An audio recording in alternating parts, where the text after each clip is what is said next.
Hello and welcome to Earth Check with me, Emmanuel Kutosi, where every Wednesday we unpack different stories concerning the planet and the impacts, particularly of climate change and means of safeguarding our environment. Now, on this particular episode, we'll be looking at a very fiery discussion concerning forest fires, and particularly the fires that were witnessed in the beginning of the year 2025 in California. We'll be having a panel of experts and we'll be engaging them in unpacking the connection between climate change and the impacts that we were able to witness in the northern part of the America, and also what it relates to in particular within our local place in Africa. This is the Earth Check with me, Manuel Kutosi. Stay tuned. Our planet is speaking to us through California's flames, a state that once defined natural beauty now stands as a testament to our changing climate.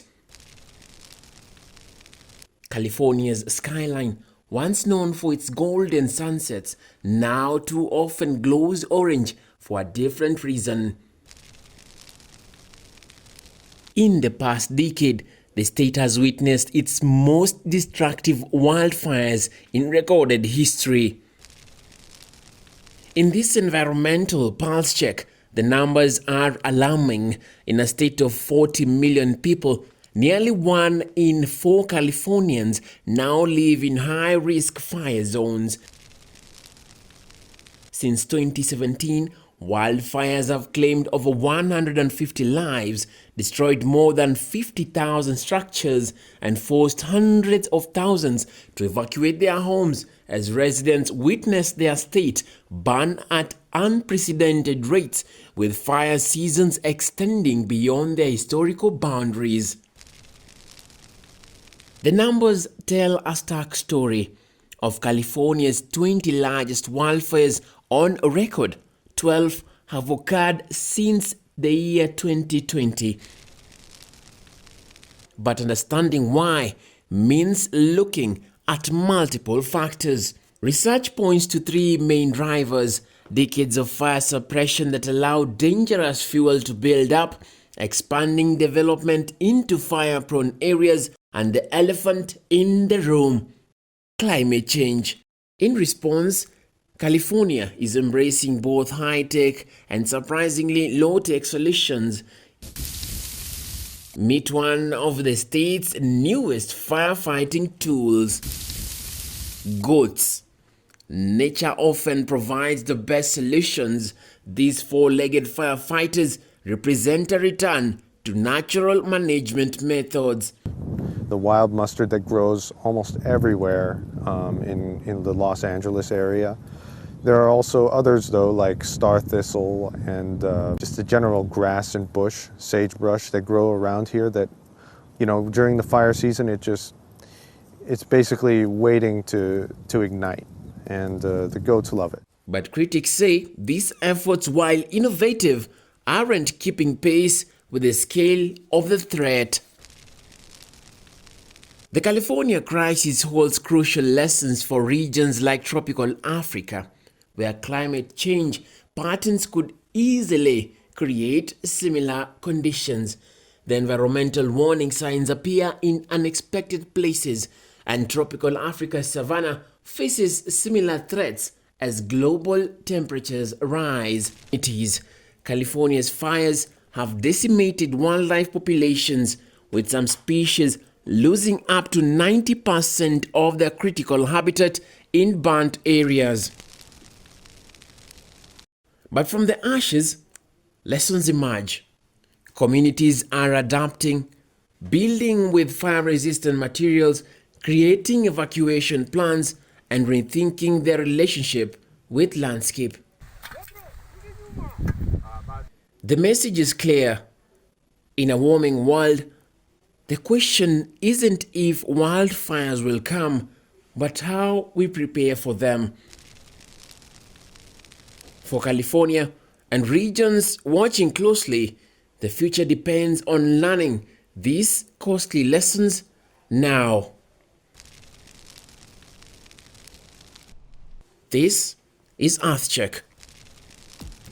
Welcome to Earth Check, a program that looks at the pulse of the planet to be able to ensure, or rather create that awareness of how the planet is, where we are headed, and what we are doing so far, particularly in the season where we are very alive to matters concerning climate change, and we are seeing the effects with our naked eyes. It's not something that we're being told, we're actually experiencing it.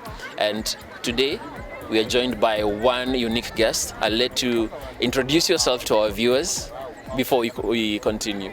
Okay, my name is Joseph Dolo, and I'm a member of staff in the School of Agriculture and Environmental Sciences, and I'm passionate about climate. We love people who are passionate about climate right here on Earth Check. And Dr. Ndolo, I'm going to go straight at it. Today we're having a tree planting exercise. Could you maybe give us the view of the importance, particularly of afforestation, the idea of planting trees where there were none, in being able to create that necessary change? Trees plays a very important role in climate change by mitigating the effects of climate change. And also trees have a lot of ecosystem services that they provide. They clean up the air, they clean up water. They are also resting place for birds and a nesting place for birds. And in general, we want to focus very much on carbon sequestration. They help in removing the excess amount of carbon which is in the atmosphere. As you well know that human activities have increased the amount of carbon which is in the atmosphere, which has brought global warming, and that is what we want to reduce by planting trees. They play a very important role in ecosystem conservation of the environment. And perhaps you can be able to, when we know the importance of this and the importance of actually having these trees, there are factors that we are facing, particularly in matters of deforestation. We are finding that our areas of forest cover are being encroached. We are finding farming being an alternative for most people, particularly in contrast with planting trees. Maybe some people would consider it's rather they plant something that they'll be able to sell and be able to make the financial gains. Perhaps you can be able to share your thoughts on this and how can we create that, because at Earth Check we know that there is need for this angle to be followed. But now for that person who's there, what is the importance of focusing on this? Okay, now agroforestry could be a very good solution to deforestation, because you find most of the deforestation that is happening is not happening in the forests, big government forests. It is happening in the rural areas where people are, through charcoal burning. As I earlier said, human activities are increasing. There is also need for fuel. And one thing we cannot do, we cannot stop a person from cutting down a tree when we are not giving him a solution. So I think the best thing is, first of all, to enhance afforestation. And also we enhance the use of clean energy, especially solar. We encourage the use of solar, especially in the rural areas where a lot of people are.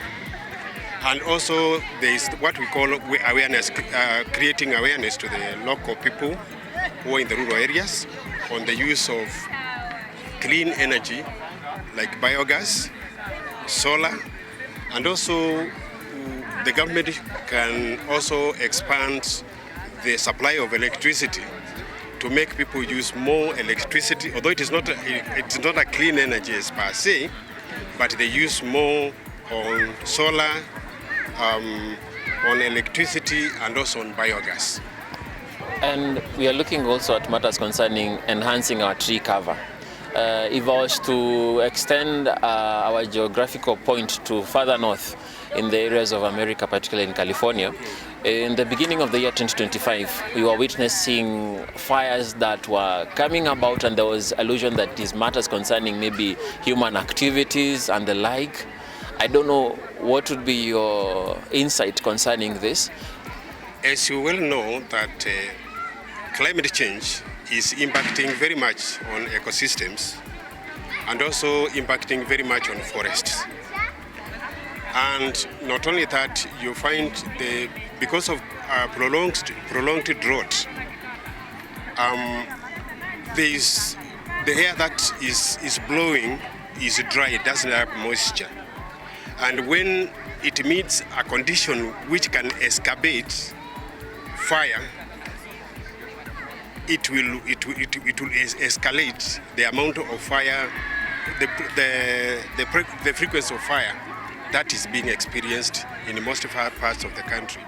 In the case of California, I think it was very much on climate change than what people were saying it was a curse from God or the rest. Because as well known, climate change is not impacting on developing countries, it is also impacting on developed countries. Because you very well know that dry areas are becoming drier, while wet areas are becoming wetter because of climate change. So that Californian fire could have been very much as a result of climate change. And as we conclude, every part of the world was alarmed by the California fires, yes, particularly even with the way it was viewed to be something that was actually overpowering the emergency systems of the country we call the superpower.